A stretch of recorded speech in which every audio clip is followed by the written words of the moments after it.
Hello YouTube, welcome back to my channel for some more Samurai Warriors 4-2. So previously we've left off on the campaign of Promises.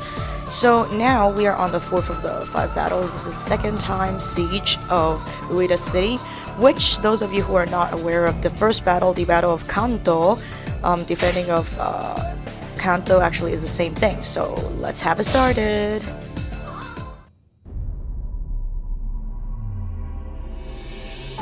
押城で意地は見せたものの、もはや北条に豊臣の物量を跳ね返す力はなかった。北条家は滅亡、早川殿は徳川家に、海姫は豊臣家に、それぞれ従うこととなった。時は過ぎ、秀吉が死ぬと、世は再び戦乱に突入する。徳川家康と石田三成の対立が激化したのである。両者の対立は日の本を東西に分けた大戦へと発展した。決戦の地は関ヶ原である。早川殿は東軍に属した真田信行と共に中山道の別動隊に参加。関ヶ原の地を目指した。その途上、信州上田城に真田昌幸、幸村が籠城。昌幸は別動隊の大将徳川秀忠の降伏勧告を無視する。秀忠は全軍に上田城攻略を指示。早川殿もまた命に従い戦おうとした。だがそこには彼女の家族がいた。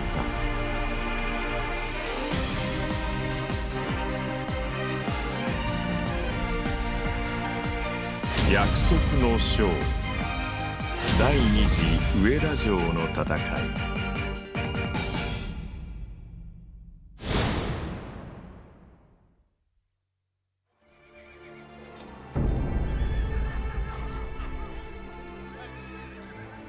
敵に貝がいるなんて、出会ってしまったら戦わなければならないの。私は一体どうすれば。ずいぶん悩んでおいでのようだな。イナ、何か聞いているか。貝が、家族同然の友達が雪村に加勢したのです。それで思い悩んでおいでなのです。親しき者と戦わなければならない。信行様、私たちと同じですね。そうか。イナ、少し待っていてくれ。私は真田信行。これから弟雪村と戦うものです。弟と。辛いお気持ちはよくわかります。ですが戦に迷いは禁物。気持ちを強く持ってください。ありがとうございます。私精一杯頑張ってみます。You know, that was just totally unnecessary, if you ask me. And holy but Jesus, man, like, I know they have been separated from the last battle of Oshijo because they were the party that lost, but I guess I don't know what will the last two campaigns be like, because honestly speaking, up till this point, most of the campaigns actually have characters that you usually pair with that are of your regime, your party, your power, whatsoever. But as we've known, Ujiyasu passed away, and for some reason, upon the, I guess, death or departure of Ujiyasu, Kotada is no longer available, and so far this is the first time actually my player character cannot be paired up with a character that's, I guess, of the same power, same, I guess, party. So I don't know how I feel about this though. I kind of feel sorry for, I guess, the game design of this campaign for Hayakawadono. But then again, I find it kind of unnecessary to use the plot device of, I guess, Nobuyuki caring for his brother to, I guess, show the anxiousness of Hayakawadono. Honestly speaking, I don't think her level of anxiety and, I guess, turmoil and, I guess, the utter sorrow of facing off Kaihime is as serious as I know compared to Nobuyuki, because Nobuyuki had to take down his brother. But if let's just talk about the game canon. I remember well enough that Kaihime survived in 4 and as well as 3. So I'm pretty sure this is just gonna be some kind of a girly thing. Be like, oh my god, like we used to be BFFs and now we're gonna be like trying to bust each other's asses off. So I don't know. They started off as something pretty, I guess, ideological and like I don't know. It should be more of a, I guess, more solemn sense as compared to, I guess, Yoshitsugu as well as many of the other campaigns. Even Afro Girl's campaign was okay because it kind of branched off her story in 4. So I'm gonna choose him because, you know, I need a character who is, I guess, stronger so I could actually try defending myself if I really need to switch characters to get away from death. Because although she has leveled up to her, I guess, teens, like 15 maybe, not really sure. So the degree of, I guess, weakness that she have is significantly improved by the skills I've learned, all the green skills. But I'm not sure though, because like I've said before, after the campaign of Yoshitsugu, the levels significantly just progressively went up. So in order to make sure I don't achieve my first YouTube death of my 4-2 playthrough, I'll try my best to actually do what is the best. As our good old new boy, you know, Masa said, it's like Saizen no Tsukusu, for the better, I guess, for the greatness and well-being of insert whatever the regime or whatever the person that you want to work for in. So enough with the inside joke. I don't know, like, her attack speed is pretty decent. Like, I have to say, like, female, I guess, characters usually have a better attack speed and etc. So, I've actually planned to do the Unlimited City or the Mugenjo, which is something that you've already experienced if you actually played the Chronicles 3. But as I am not a fully, I guess, YouTuber that I spend most of my time working on content, so forgive me if I'm not really aware of how the marketing works. I'm not sure if North America gets to access Samurai Warriors Chronicles 3 or the other copies if I am aware of, because the previous copies of Chronicles 1 and 2 are actually released exclusively to 3DS.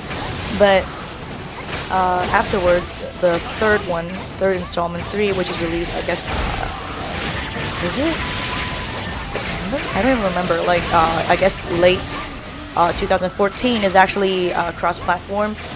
There is a PS Vita version as well as the 3DS version. But obviously, like you know, I own both, so I am a graphics whore, so I actually bought the PS Vita version, which is very decent.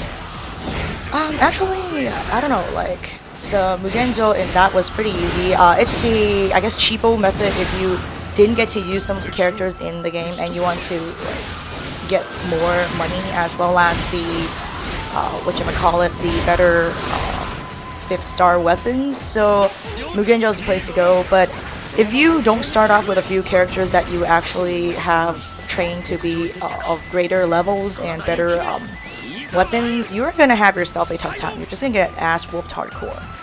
So I don't know if it's gonna be retained as the same Mugenjo that we used to have, but I presume that it could be a critical, I guess, part of unlocking a few characters, because a lot of the characters, as I'm aware of right now, does not appear in this rendition of the Samurai Warriors universe.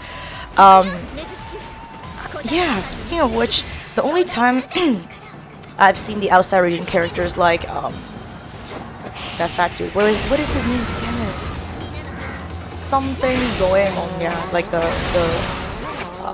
Robin Hood like type of dude. Goemon only showed up in the, I think, one of the battles that featured Koshosho, and he was like, "Oh, I'm gonna do my best for my beautiful maiden." Is it even in this game? I think it was, because I think I must have talked about him when I faced off with him, but you know what? It doesn't really matter. So Goemon is the only one that I actually seen as an outsider character showed up in, I guess, the campaign battles. I thought there would be special, I guess, non-campaign battles like the ones that we have in 4 could be accessible in free mode. Obviously, by the time I've actually played my custom-made character for you guys, I went to the free mode and evidently not. So I'm not sure if we get the extra contents from a previous game if we unlock the final, I guess, the Booming Blossoms campaign. I don't even know how to translate that because Hayakawadono is actually a Yomoji Jukugo, which is like a type of proverb, like 4-letter kanji thingamajo, which Chinese also have it too.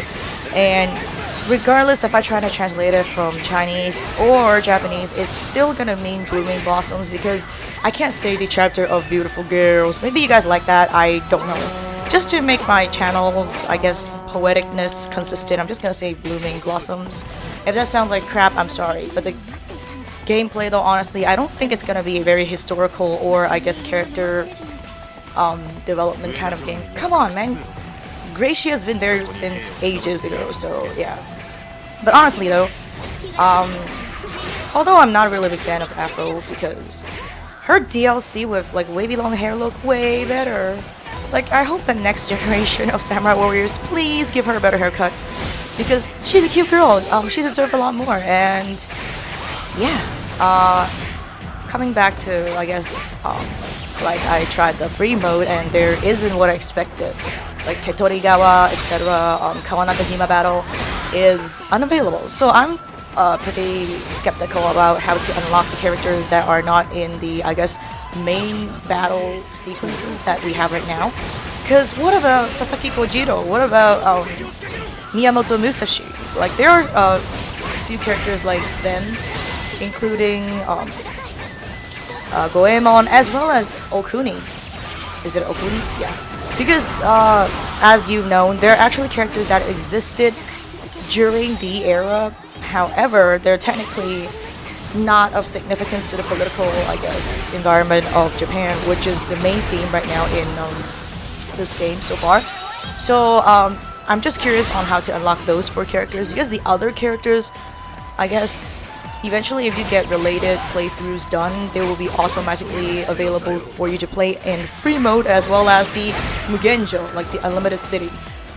Obviously, I'm pretty sure if they had a translation in Chronicles 3, which I'm not aware of, it's probably not going to call the Unlimited City or the Unlimited Castle, I don't even know. But I think it's like a spin-off version of the Unlimited mode in our good old Warriors Orochi 3 Ultimate. Speaking of which, for those of you who are actually wondering, I actually will continue playing that, except, I know, the priorities are set on this one because it's a newer game, and some of them joked with me and went like, hey, what if by the time you finish your freaking Orochi's 3 Ultimate, the Orochi 4 is gonna come out? Well, then I'm gonna start a new playthrough for you guys. Isn't that a simple quest to be done? But honestly though, I don't think any Orochi series will be coming out anytime soon because the amount of characters, 100, blah blah blah, like at least 125 characters involved. The storyline, they've done a very good job in 3 Ultimate. It just, I guess it would take a lot more for them to like incorporate the Samurai Warriors 4 characters, as well as, I guess, the Dynasty Warriors characters that were introduced in Extreme Legends, as well as the Empires. Although Empires is like always like, I guess, 4-2 type of game, they only bring you 1, but it just takes the amount of, I guess, effort to actually make a coherent storyline that doesn't make the, like, I guess, the player lose the experience. Because, like I've mentioned many times before, you know, although we are in a video game universe, but sometimes it would bring you out of the experience big time if you actually overdo the amount of Kuso stuff that you added in. So yeah. But my guess, I guess, I used the word guess 2 times, for if they ever will release a 4th installment to the Warriors Orochi franchise, it's going to be more centered around the hidden character that they've incorporated into Ultimate is going to be Huntun. because he's evidently the bad guy that like resided in the unlimited mode dungeon final level, and I guess he is the entity of chaos and instability. Although his background story wasn't much mentioned, I guess, in the game, but I could probably speculate that it probably is going to be the intention of Koei to actually make a new bad guy, which probably the whole franchise will not be, I guess, Orochi, or maybe it's still called Orochi, except like with a spin-off of a different bad guy, because since 2004 when the first Warriors Orochi came out, it has been centered around our big bad boy, the Orochi and the real Orochi, Shin Orochi. So well, occasionally there is a few battles that featured Taira no Kiyomori, but like I've said, like 10 years of him being the ultimate villain is kind of hard for, I guess, the existing audience to find the thrill in it. Although they've done a very good job in Ultimate, but maybe they could have done more, I guess. But then again, you know, they could always spin off some crazy like Orochi stories from the, I guess, the scripture and stuff of Japan, so we'll have to find out. Coming back though, why was I even talking about Orochi, for God's sake? I don't even remember. I usually play, and when the game wasn't giving me too much trouble, I would just definitely be so distracted that I would end up ranting all over. Not ranting, but like talking about it. Yeah, I was talking about how to unlock the, I guess, the characters that are usually not part of the political landscape. So, yeah. Hey, was it Kirigakure Saizo that I was trying to take out in the other version of Second Siege of Ueda? I remember if I played as the Sanada brothers in this foresaw, you actually fend off Tokugawa's Hattori Hanzo. So, I don't know. So speaking of which, will I play this game after I've completed it? Yes. Actually, after I've gone through, I guess, the major playthrough of this, I'm gonna go back to my Warriors Orochi, as well as I will actually do some more Empires, different eras. I will not show you everything when I play through the different eras. I'm just gonna show you the differences, the different, I guess, warriors that you might come in contact with, because I just noticed the release of the game officially in United States area was like 2 days ago.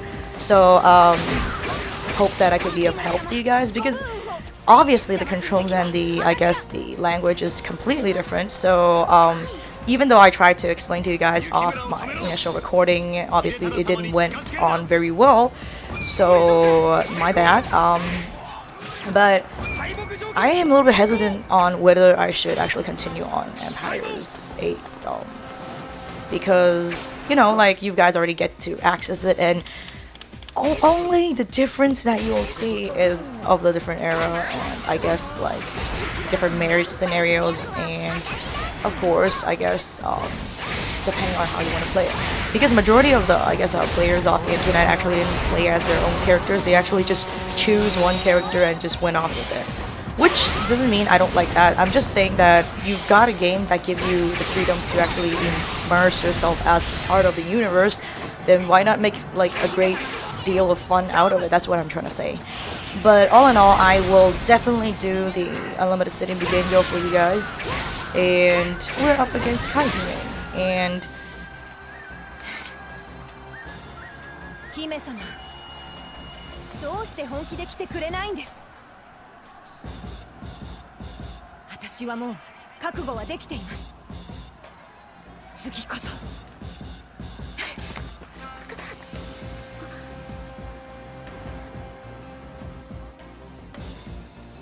Are you for real though? Like a cutscene during battle? I have to edit my freaking voice out because I didn't expect that. But you know, all in all, okay. Here is the reason why I don't really like her character, like the personality of Hayakawadono. She's like, oh, but I can't do it. You are that mofo that says, a promise between family member, like the promises made between family members should be placed in the biggest priority of your life, because you care so much for your family members and you have to like stick true to your words, and now you're just trying to play nice to Kahime because you thought you're gonna hurt her. Well, okay, for a hypocrite like you, you're just like, I promise that we shall live on and prevail even in the hardest environment, even if it takes like me taking you out like physically or spiritually. And then suddenly on the battlefield she goes like, oh no, but I like Kai so much, I'm just gonna fucking be a hypocrite and just like disappoint you because you will always forgive me because I'm Ohime-sama, I'm the princess. This part of her personality is literally just ball sacks, and I feel sorry for her mostly because Koei decided to like spin her off as this character, and I beat Yukimura in the Bum Bums and I've won because of my rage. No JK. I'm just saying that up till this point, like it's only the 4th battle. Like before the playthrough was not so bad, but I guess for see, she's just asking for pity. She's like, "Aw, but Nobuyuki's working so hard to like fight against his brother. That must be painful for him too. So you know what? I should be strong. Like, you know."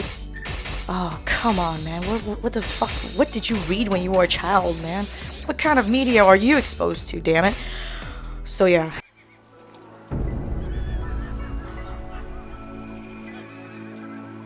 カイと戦えなかった。カイが私に本気で向かってきてくれたのに。私の弟雪村は頑固で決して自分の信念を曲げない。きっとまた私と戦うことになるでしょう。ですが私は逃げません。信行さん。私は家康様のもたらす太平を、親しき者が戦わずに済むよう実現させたいのです。弟は信念、私は太平、互いに譲れない。だから本気で戦うしかないのです。でも家族同士が戦うなんて間違ってる。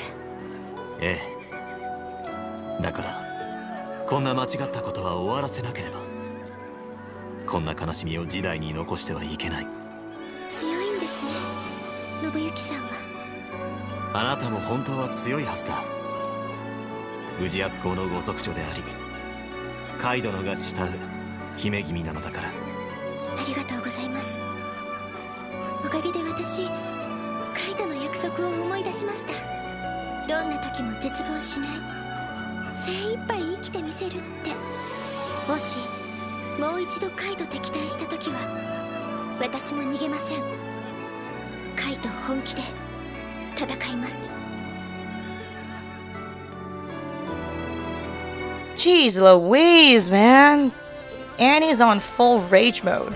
So I guess up to this point you already know the end is gonna be Osaka, like the siege of Osaka finally, because we've already seen that in the, I guess, Family Bonds campaign. So nothing surprising, we also faced that again in Kojuro's campaign.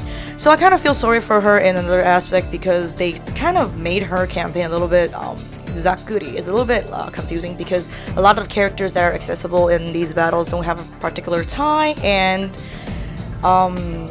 generally, I guess this is a little bit forced compared to the rest of the campaigns that we've completed. Not for me being biased on the fact that I don't really like her, it's just that, like in the end, we end up have to pair up with random characters. That's kind of sad too, and the character development is close to zero. So yeah. So thank you guys for the support up to this point, and we will find out how the promises between these two girls would come out to be in the end. So thanks for watching, and see you guys next battle. Peace out.